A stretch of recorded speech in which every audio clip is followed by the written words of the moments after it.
It's your chance now to not just participate in the chat room. We're going to open up the wild card line here, and it's very important that tonight we're not talking about Tom Hanks. We're not talking about the kidneys. We're not talking about Cuba. We want to keep it to a biblical proportion discussion this evening. So if you have a comment or a question or a particular change to bring to our attention, and I think it's pretty fair to say that none of us can.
Don't you wish that your weekend was longer than just 2 days? Well, if so, then you're in luck, because here on Rippin' Common Sense Radio, our weekend begins on Wednesday. Yes, you heard that right. Our weekend kicks off every Wednesday at 7 p.m. Pacific, 10/9 Central, with DarkWolf's Den, starring yours truly, Jerry the Dark Wolf. But that's where the fun has only just begun. Make sure you come back every Thursday through Sunday at 7 p.m. Pacific, 10/9 Central, for the Rippin' Rabbit Hole live show, starring AJ the Rippin' Rabbit. He dives into the archives of vocal legend Art Bell and brings those stories up to date. So make sure that you spend your extended weekends with the animals of radio, Jerry the Dark Wolf and AJ the Rippin' Rabbit, starting at 7 p.m. Pacific, 10/9 Central, every Wednesday through Sunday, right here on Rippin' Common Sense Radio. Rippin' Rabbit Hole is a community-driven radio. At times the community comments may reveal prejudices and other beliefs that we or our sponsors do not condone. Views are those of the individual speaking and do not represent the views or opinions of this site. Rippin' Common Sense content is intended for mature audiences only. Enjoy. This is Cynthia Sue Larson with Reality Shifters and the International Mandela Effect Conference, and you're now listening to DarkWolf's Den Show on Rippin' Common Sense Radio.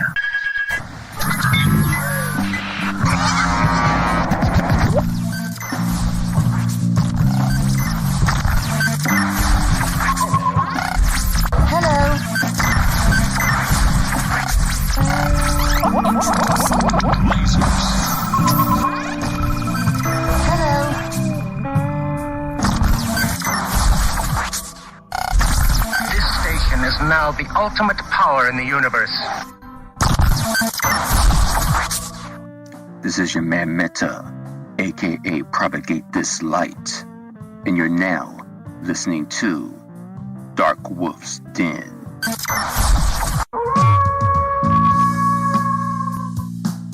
Are ghosts real? We had 1,000 hours of continuous communication with the spirit world.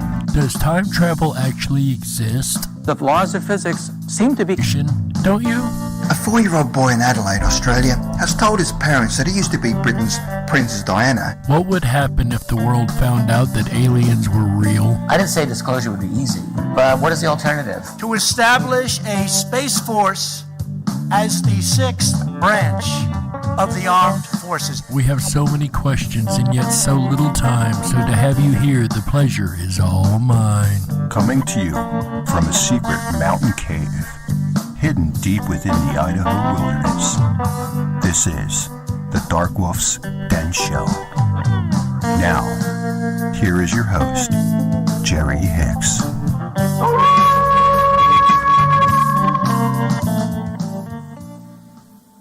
Welcome. Come right in. Have a seat. Pull up a spot and enjoy. I'm Jerry Hicks, also known as the Dark Wolf, and you stumbled in to the DarkWolf's Den. It looks like Jerry's decided to let me host for the rest of this month. Why? Because it's Spooktober, that's why.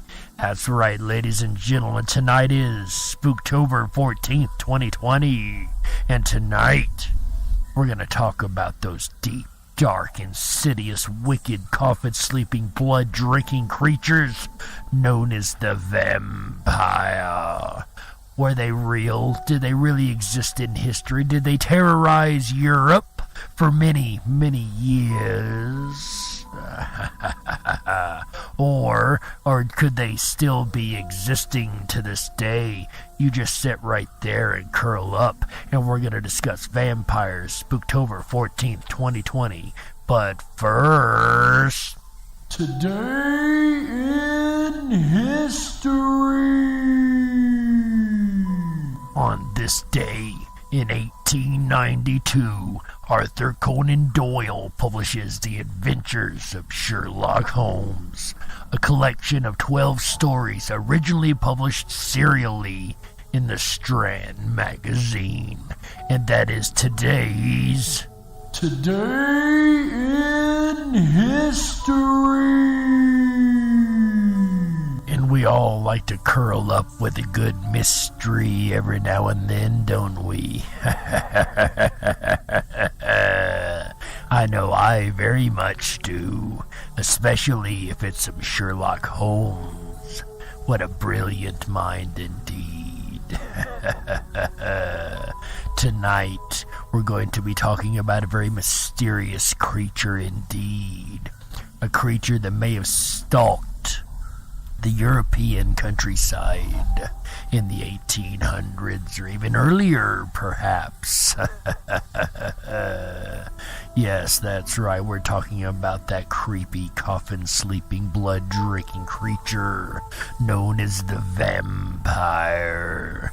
But where does the vampire get its beginning, right? Where does the vampire start? Where did the legend, where did the myth actually come from? Well, for those who haven't heard yet, there really was a Dracula. That's right, Dracula did actually exist. Before we go any further, I must warn you, though, this episode is not for the faint of heart. If blood and things of that nature being discussed disturbs you, you might want to go somewhere else for this episode. You have been for the legendary vampire Count Dracula and a voivod with a truly bloody biography.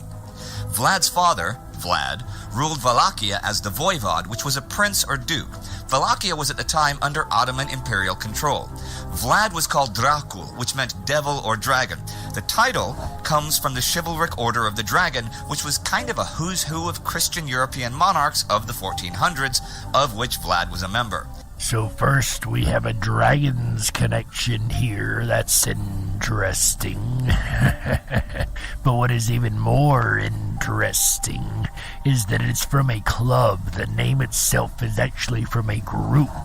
It has nothing to do with the actual creature or person himself. It's just a group that they were a part of, a title, if you will.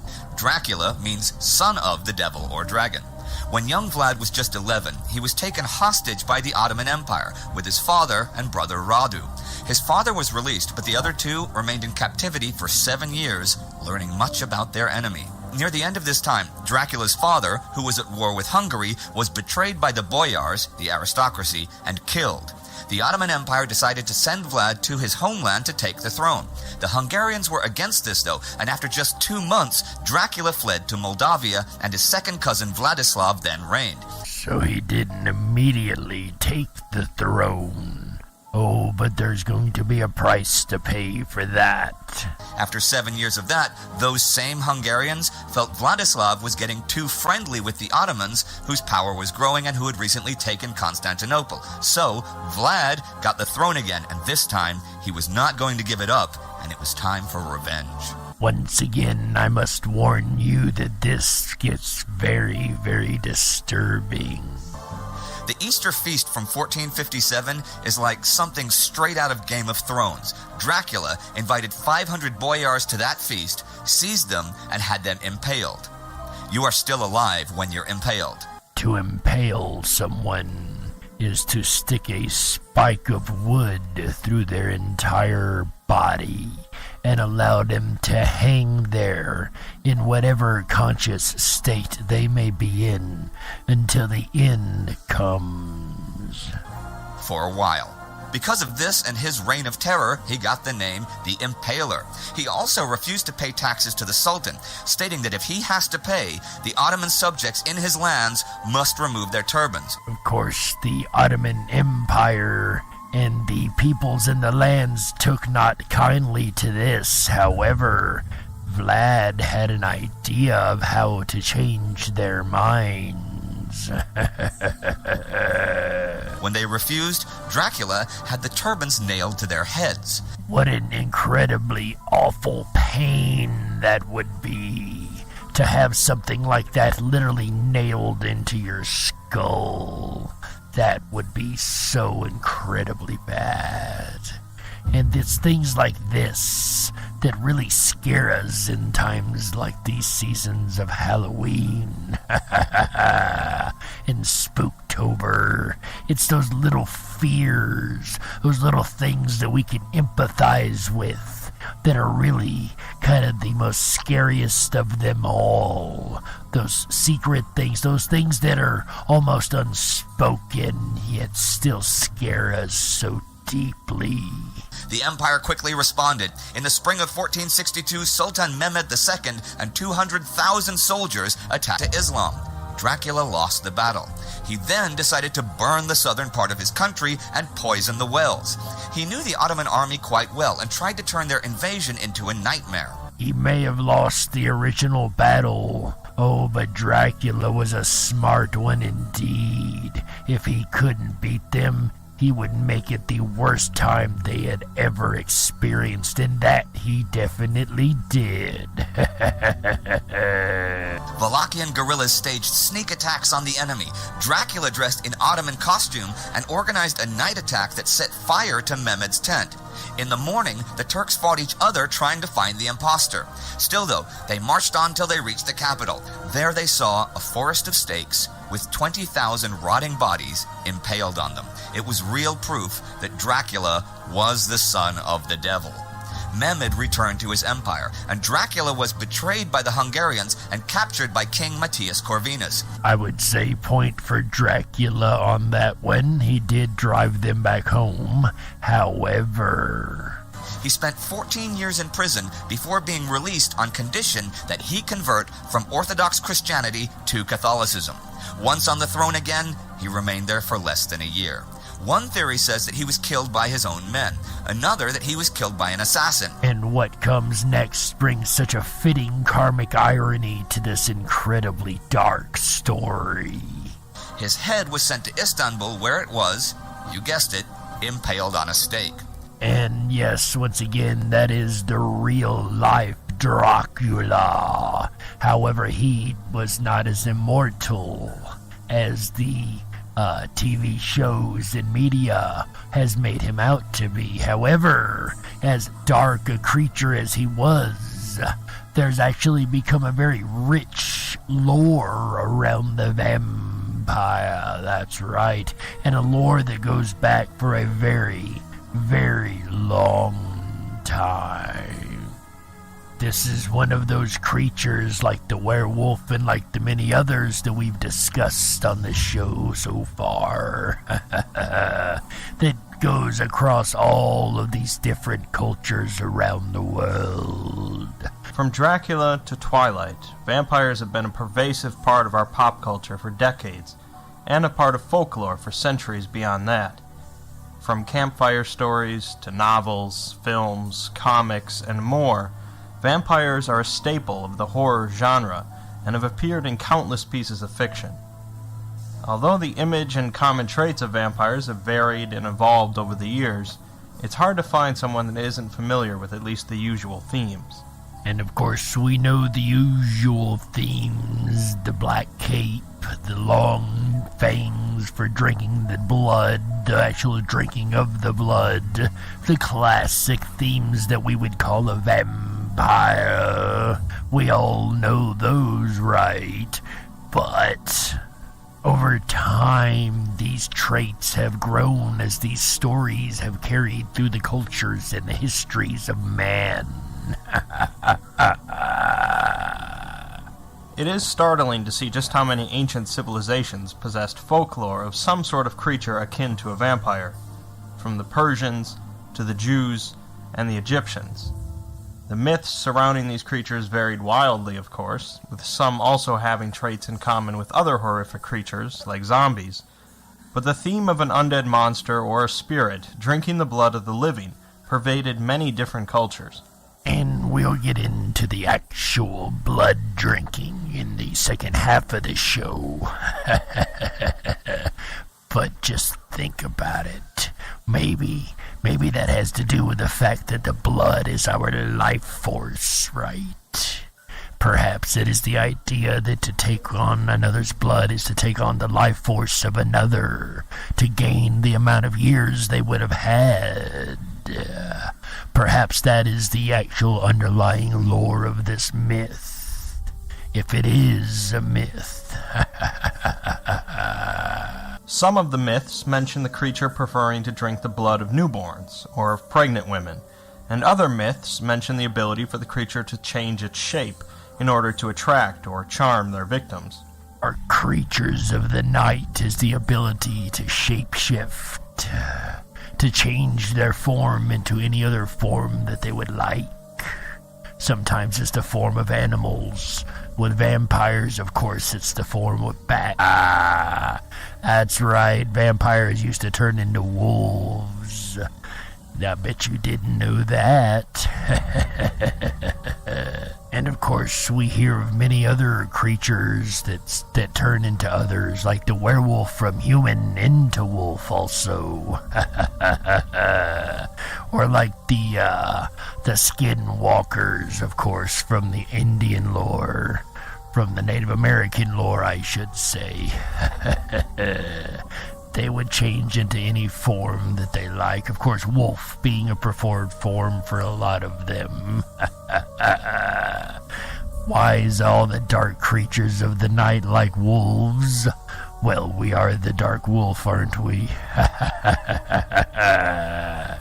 It would be exhaustive to go over all of these myths in details, so instead I'll focus on the European myths that form the main basis for our modern image of a vampire.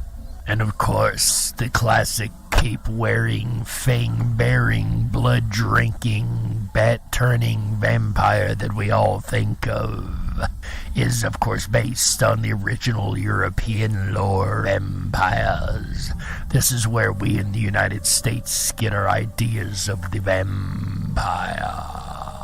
In Albanian folklore, before transforming into an insect and flying away. And here yet once more we have this shape-shifting ability, albeit this time into an insect, which is just as creepy if you ask me, but we have the shape-shifting going on here. At least several methods of protecting oneself from a striga existed, including leaving a cross made from pig bones at the entrance of a church on Easter Sunday.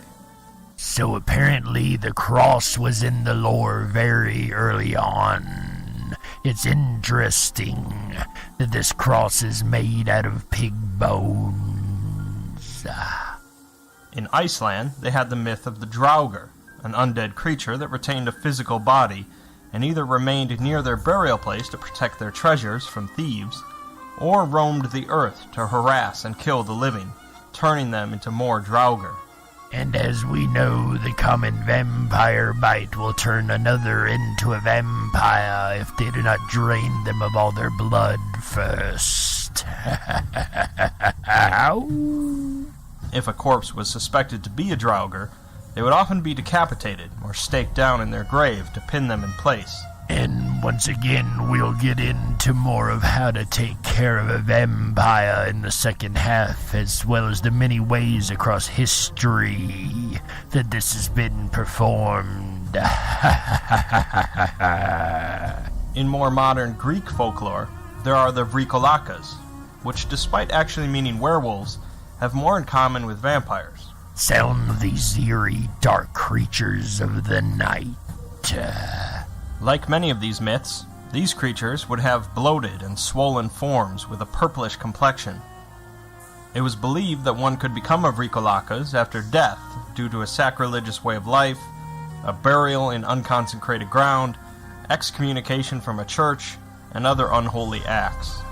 So it seems that your choices in life would determine whether or not you were cursed to walk the earth as a dead, blood-drinking creature. Superstition led to many corpses being handled in a way to avoid the possibility of them returning as a Vrikolakas, including burning the corpse upside down, severing the tendons of the knees.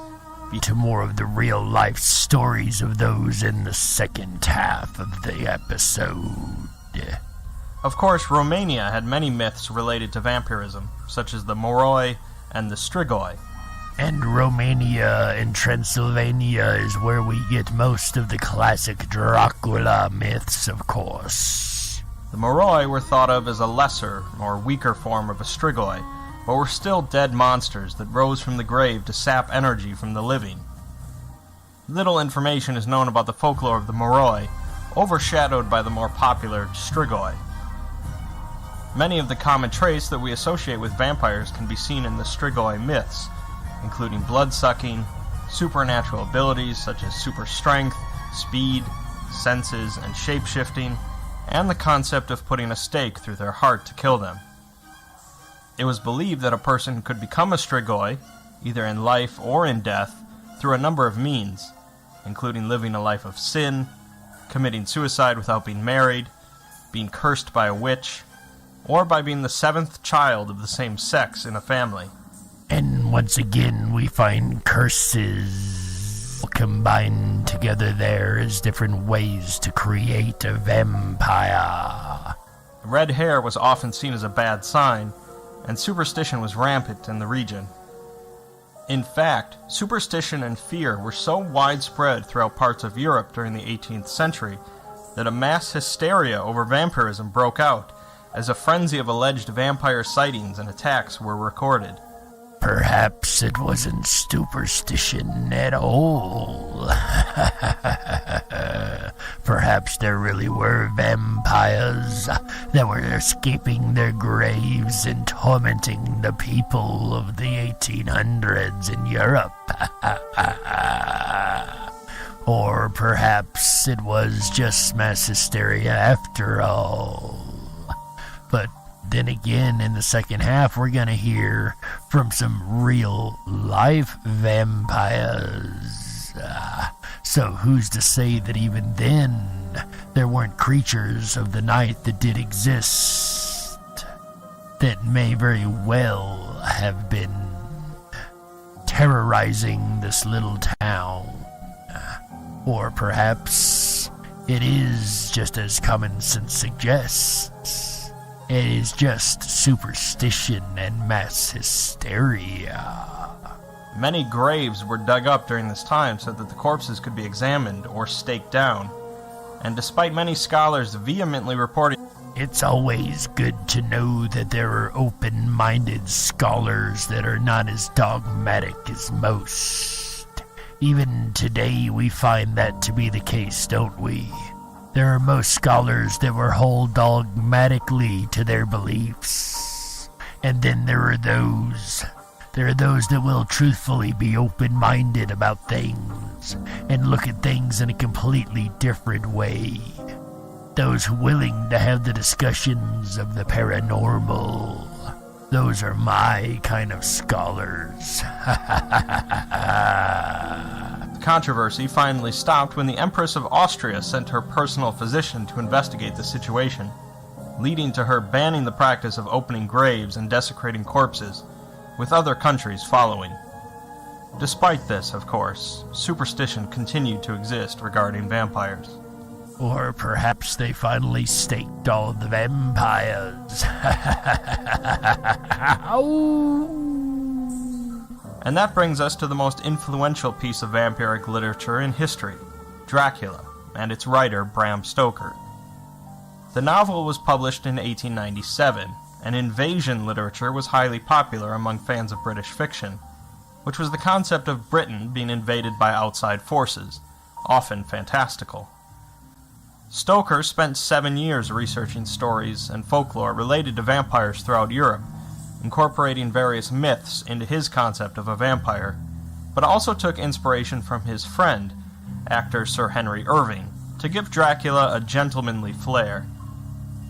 Some believe that Stoker based Dracula on Vlad III, also known as Vlad the Impaler, a ruler of the Wallachia region of Romania during the 1400s.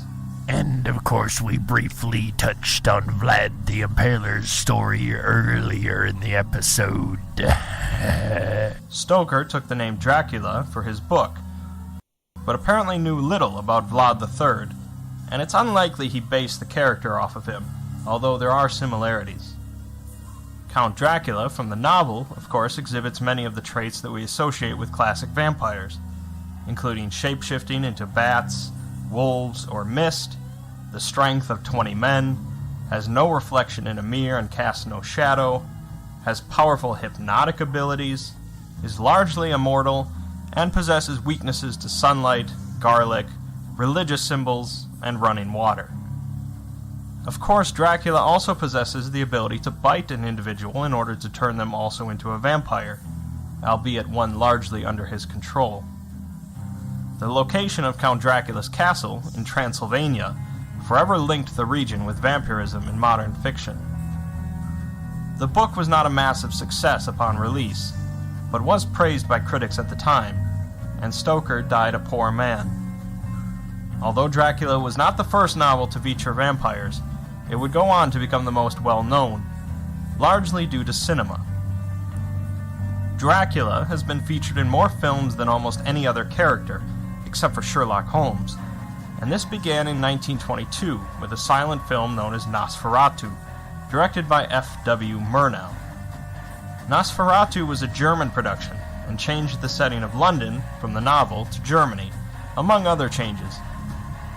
Due to the company not able to get the film rights, they changed Dracula's name to Count Orlok and adjusted other elements of the plot and character names. Despite these changes, Stoker's widow sued the company for copyright infringement and won the case, bankrupting the company. The court ordered the destruction of all copies of Nosferatu, but some survived the process, allowing the film to become a legend of horror cinema. And, of course, today, to curl up with a good version of Nosferatu on a dark, stormy night is what we consider fun, right? As you remember the episode that AJ did earlier this week on horror movies, right? And these were the classic horror movies. Even more well-known than Nosferatu, however, was the official 1931 production of Dracula, based on a stage play from 1924 that adapted the novel. This time, the production legally obtained the film rights from the Stoker estate and set out to capitalize on the highly successful Broadway play. Hungarian actor Bela Lugosi was finally cast as Count Dracula, although he was not Universal Studios' first choice for the role. Lugosi had already been performing the role of Dracula for the play to critical acclaim, and he lobbied hard and took a low paycheck in order to win the role. The production was allegedly disorganized, but proved mostly a critical success due to the creepy atmosphere and Lugosi's acting. And, of course, today, that is a true cult classic version of Dracula. A film that I've seen quite a few times in its black and white form. It's definitely one that I like to curl up with on a dark night in the den. But ladies and gentlemen, we're going to go ahead and take a network break right here. We're at the bottom of the first hour, and we'll be back with the second half of this creeptastically spooktober episode. Vampires and even real-life vampires coming up in just a few minutes. So you stay right there and we'll be right back after these messages. Don't you touch that dial.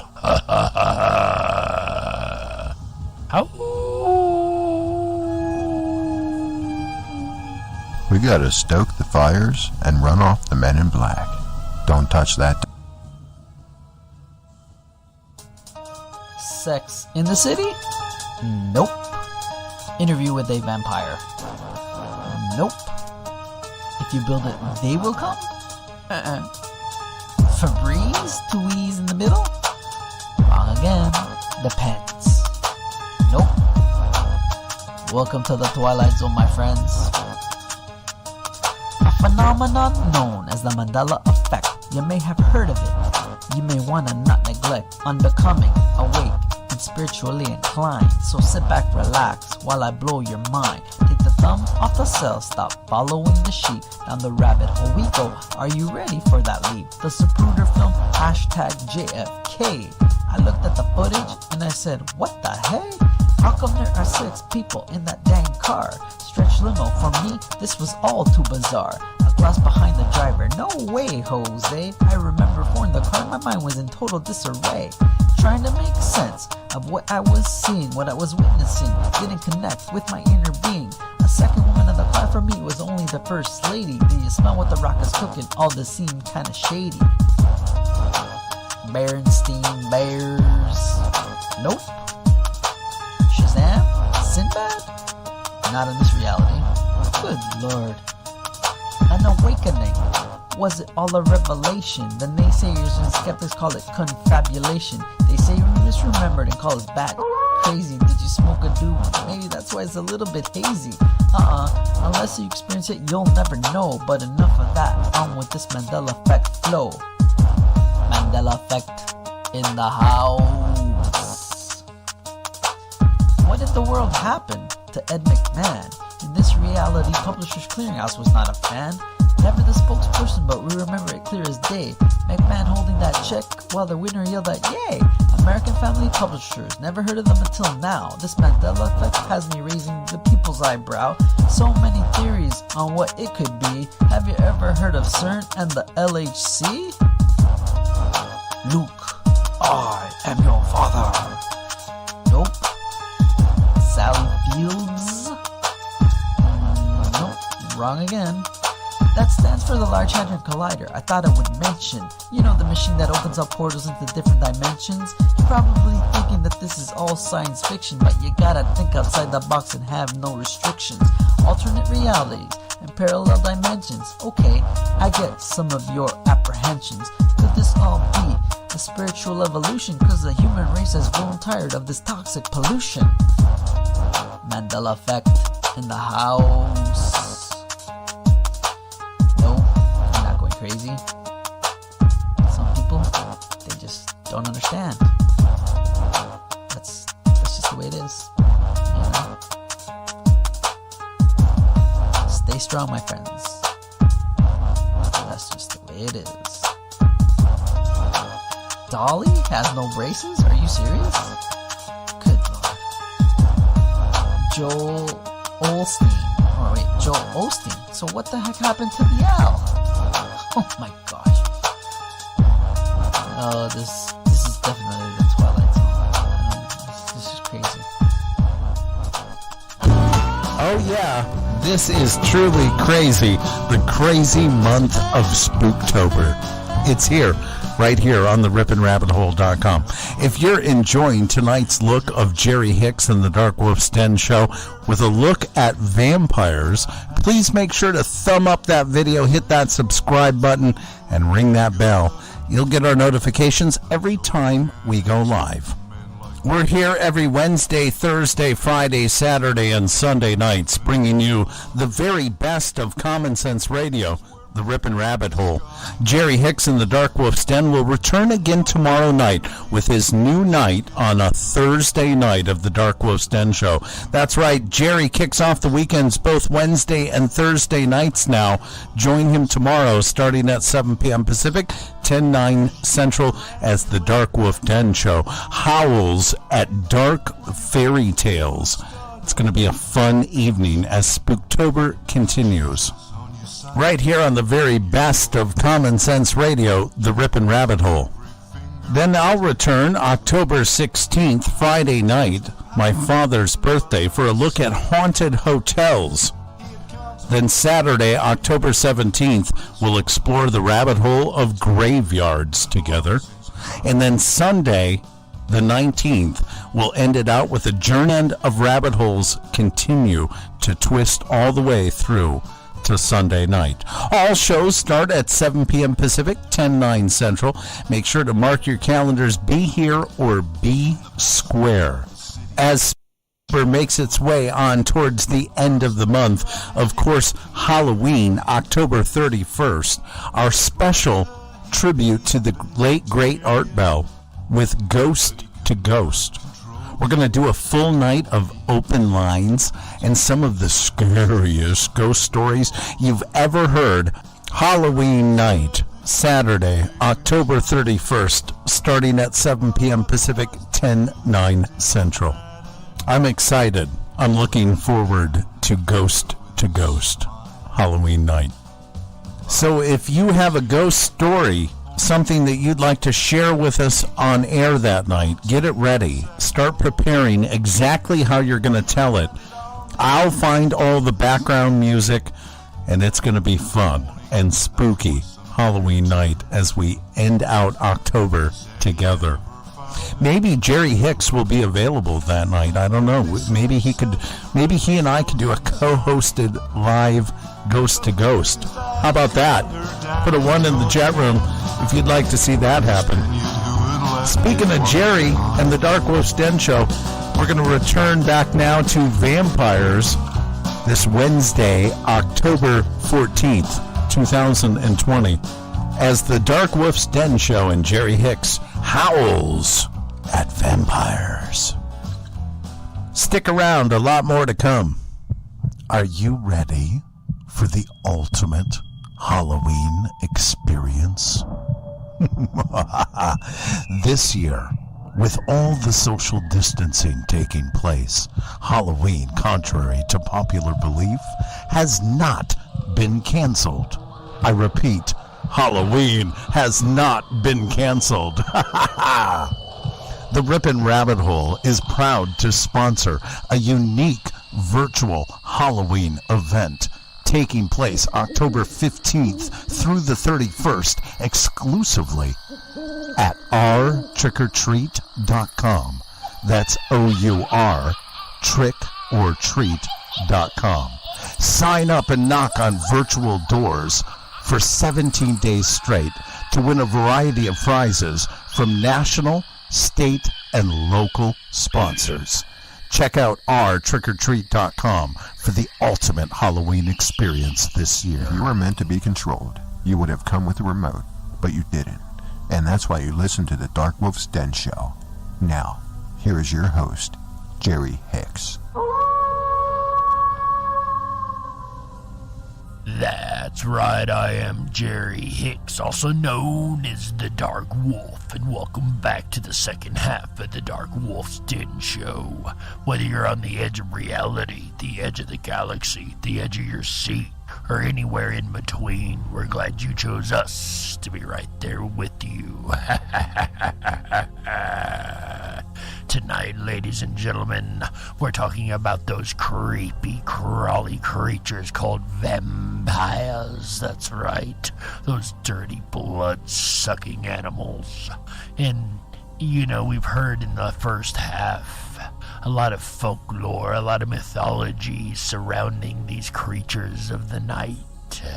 But in the second half, we're going to look at the real creatures that call themselves vampires.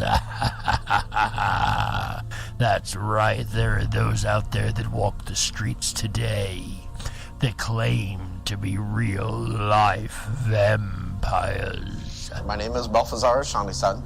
Most of my friends call me Czar. Hey guys. 54 years old. Been drinking blood since I was 11. And sanguine vampire. This man has been drinking blood and living as a vampire since the age of 11 years old. That's pretty young to start doing something like that. At 11 years old, things started changing for me. And one of my uncles that was big and tall and strong was picking on us, me and my sister. And something snapped. And I went charging. And he was bigger and stronger, and he pinned my arms down to my side. And then I just kind of reared my head back and bit him. He was wearing a coat. I bit through the coat, through his shirt, and into his flesh enough that I could actually taste blood. Like lots of blood. Once that blood hit my tongue, it was like I suddenly came alive. And this is a ritual that I will never understand. That is, of course, the blood drinking ritual. Do I really need the blood? I do. And I've gone without for lengths of time just to see what would happen. I'm the kind of person that it physically shows on. The body has grown a dependence upon the blood itself and having it brought into it. It's just like an alcoholic or any person on drugs. They have that need, that want, that have to having. And we've known people, of course, I'm sure in our lives, who have had problems with alcohol. And when they don't have it, it clearly shows in their personality and the way their body reacts, like shakes and different things like that. It's interesting that these same effects would occur to the blood drinkers when they don't get their blood. My skin will get ashy, my eyes will be dull and glazed. It literally physically shows on me. So tell us, Balthazar the vampire, I do have a question. We've seen in the movies and in the folklore that garlic will really bother a vampire. A pizza restaurant, I assume, is not your favorite place. Or the crosses, do they burn you to look at? Tell me about the misconceptions and what we've got wrong about modern-day vampires. So, what are some of the common misconceptions? How about holy water gets me wet, garlic tastes good on pizza, stick a stake through anything's heart and it will die? Okay, fair enough, I'll give you that. You stick a stake in anything's hot and it should die. But I do wonder, do you sleep and you lay down and rest in every day and come out at night? I do not sleep in a coffin. I have a king-size bed, thank you very much. I didn't know you could fit a king-size bed into a coffin. And I do, of course, kid. But tell us, Balthazar, about the most common and well-known ritual of vampires, the blood drinking. I use a clean technique. I'll clean the area on the donor. I'm curious, would any of you be a donor to a modern-day vampire? Would you volunteer to let a vampire drink from your blood? I gotta say, I don't know if that would be a good idea for me. The werewolf blood might bother the vampires, right? I doubt that I know I would not put myself up as a donor. But would you donate your body for a vampire to drink the blood from? I'm curious. Honestly, alcohol swabs always leave a funny taste afterwards. I make sure that the blade is new every time. You ready? Ready. More often than not, I'll use the back side of the shoulders. I poke a series of holes, and those holes actually provide me enough. Here we go. You ready? Yeah.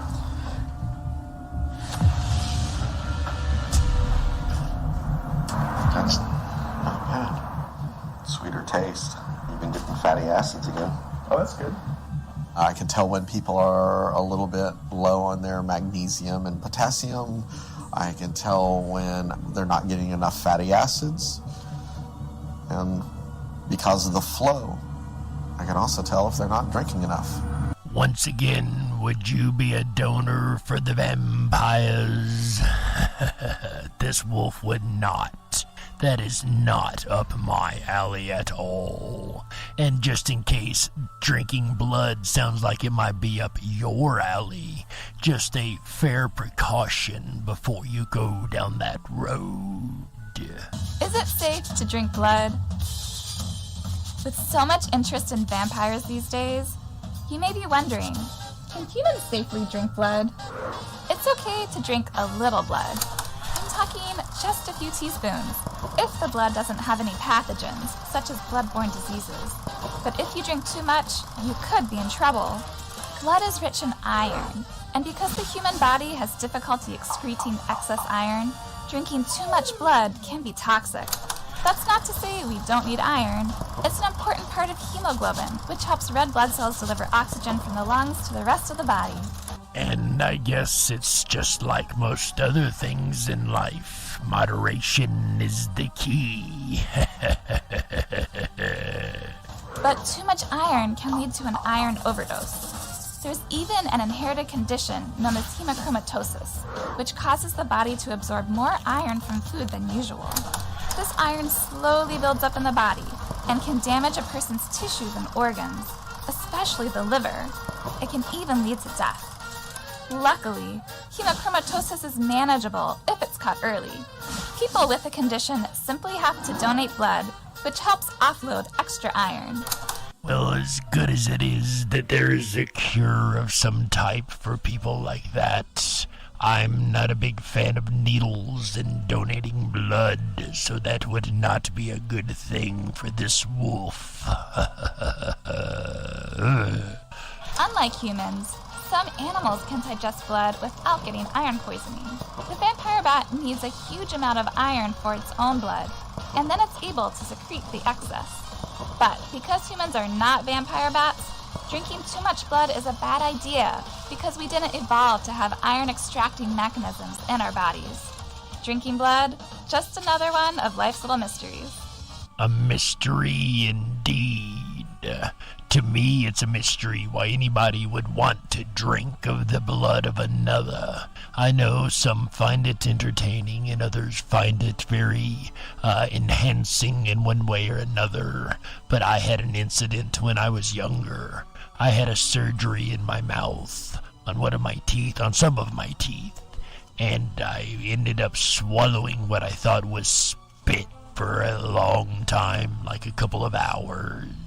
Badly, and I ended up having to, how do I put this in a nice way, retrieve from my stomach what I had been swallowing, and when it came out it was red, and I knew what had happened. I had been swallowing blood that I thought was spit.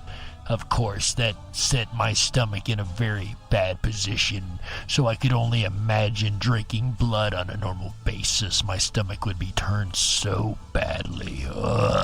And I would advise against anybody practicing that, my personal self. Now, if you want to, that's up to you, but I would definitely personally advise against drinking blood if I were you. Not to count the amount of blood-borne pathogens and diseases nowadays.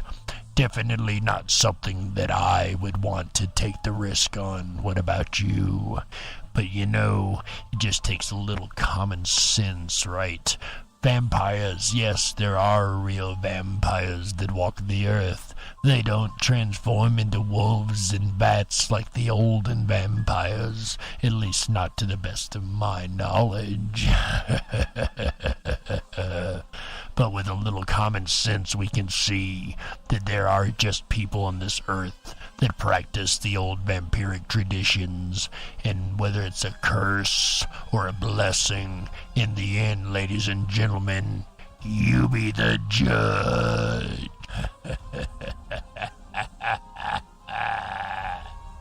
Ooh, yeah.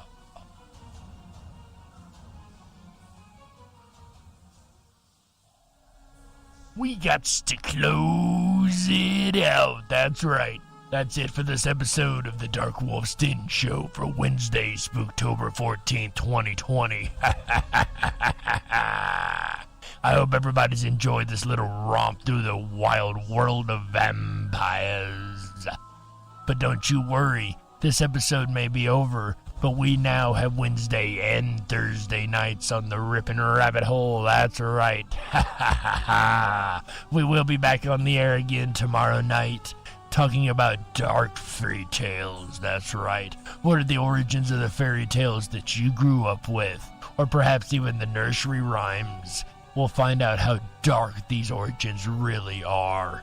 Then on Friday night, AJ the Rippin' Rabbit will be back with a Rippin' Rabbit Hole live show. That's right. You guys make sure to come back 7 p.m. Pacific, 10/9 Central on Friday for Haunted Hotels. Could you imagine getting a hotel room that's already taken by a spirit? I wonder how much they like sharing their places of haunt. I've heard some crazy stories from these places, and hopefully we'll hear even more Friday night from AJ when he talks about haunted hotels.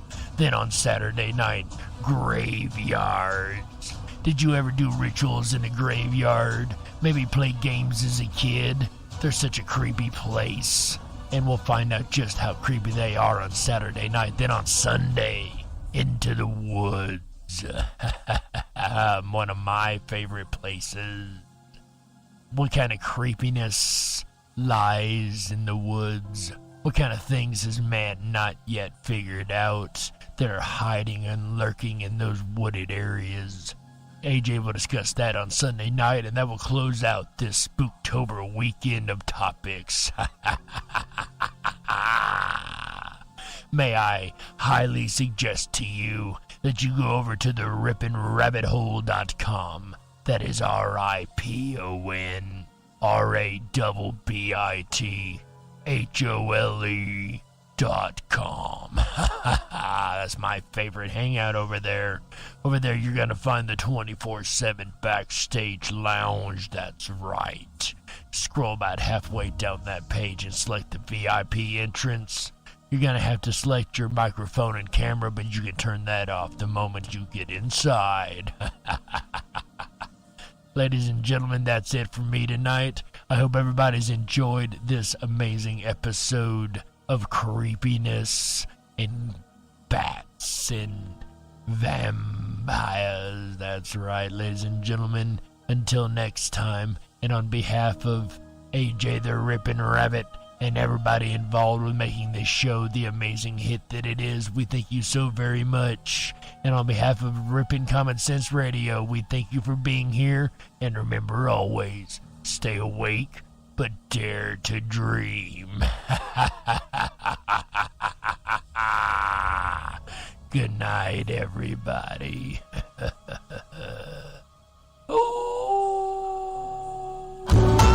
And that famous howl is the signature on the Animals of Radio, and it means you started your weekend right.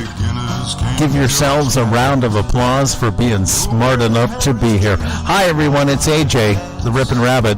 Did you enjoy Jerry's look at vampires on the Darkwolf's Den Show tonight? If you have, and you haven't done so already, please make sure to thumb up that video. Hit that subscribe button and ring that bell. You'll get our notifications every time we go live. We're here every Wednesday, Thursday, Friday, Saturday, and Sunday nights, bringing you the very best of Common Sense Radio, the Rippin' Rabbit Hole. Jerry Hicks will return again tomorrow night with a look at dark fairy tales. Should be an intriguing Thursday night. Then I'll return Friday night with a look at haunted hotels.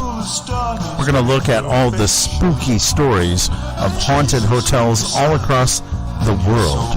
Then Saturday, dive down the rabbit hole of graveyards. It's going to be a fun look at graveyards and cemeteries. And then Sunday night, we'll enter the woods together and end the weekend out right. As Spooktober continues right here on the very best of Common Sense Radio, the Rippin' Rabbit Hole. It's going to be a lot of fun. And then October 31st, we're going to end out Spooktober together. Halloween night, Saturday, October 31st, starting at 7 p.m. Pacific, 10/9 Central, with an honor to Art Bell. In a yearly tradition, we are going to carry forward Ghost to Ghost. We're going to do a full night of open lines with your ghost stories. Get ready for the scariest night in radio, October 31st, 2020, starting at 7 p.m. Pacific, 10/9 Central, as we take on Ghost to Ghost. to complete and round out a full month of Spooktober right here on the very best of Common Sense Radio, the Rippin' Rabbit Hole. I like Spooktober. I really do. Change as we move on into Christmas. I'm going to head on over to the backstage VIP lounge at therippinrabbithole.com and join Jerry Hicks and all of you there, because for many of you, the conversation ends here. But for the Rippin' Rabbits, it's just beginning, where the conversation continues in the 24/7 VIP chat lounge at rippinrabbithole.com.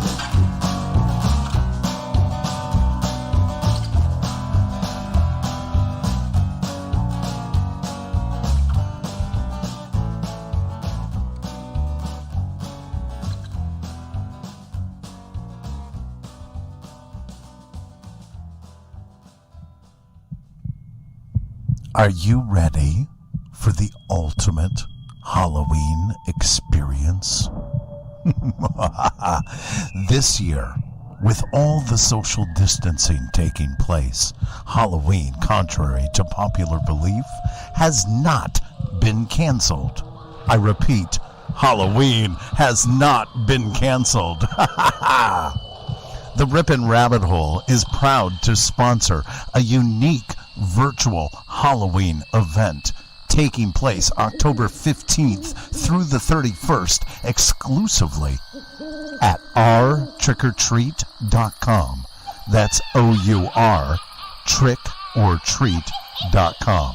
Sign up and knock on virtual doors for 17 days straight to win a variety of prizes from national, state, and local sponsors. Check out ourtrickortreat.com for the ultimate Halloween experience this year.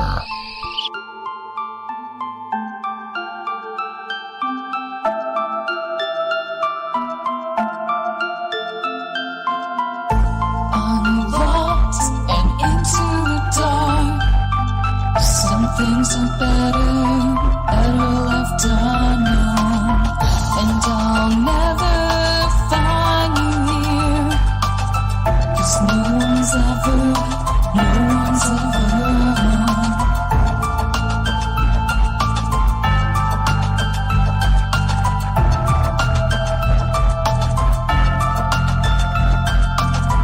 Oh, what a widow, a Christmas spider. When the grass is green, she's a sneaky hider. I'm the rise and the alibis. Oh, what a sinner is it in her?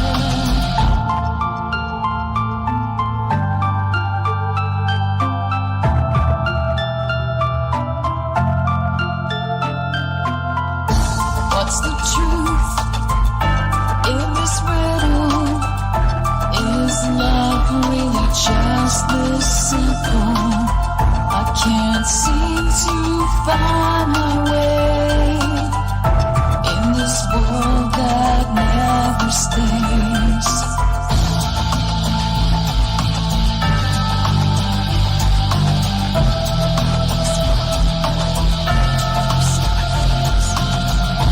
What a widow, a crystal spider. When the glass is clean, she's a sneaky hider. Hide the lies and the alibis. What a sinner is it in her?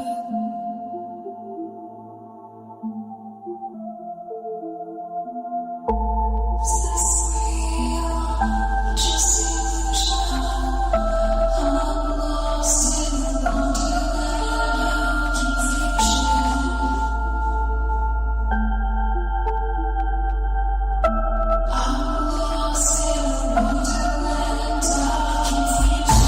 Is this real or just illusion?